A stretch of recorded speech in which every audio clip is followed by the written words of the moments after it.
En sortant de l'immeuble de bureau, l'air nocturne semblait plus dense que d'habitude. Julie marchait seule sous les lampadaires blafards, son sac pressé contre elle. Elle vérifia autour d'elle, consciente que la ville avait un visage différent à 2 heures du matin. Les rues désertes engloutissaient le bruit de ses pas. Près de sa voiture, une silhouette fumait adossée à un lampadaire. Les yeux cachés sous la visière d'une casquette, il ne bougea pas en la voyant. Julie sentit un pincement glacé dans sa poitrine, mais se força à ignorer l'homme, déverrouilla sa portière et s'installa à l'intérieur.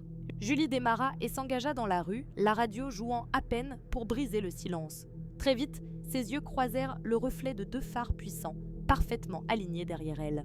Elle changea de voie, ralentit.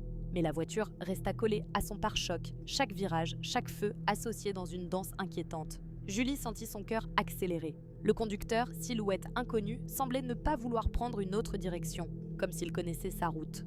En tournant dans sa rue, Julie sentit la panique l'envahir. La voiture la suivit jusqu'à son immeuble, puis dans le parking désert s'arrêtant juste derrière celle.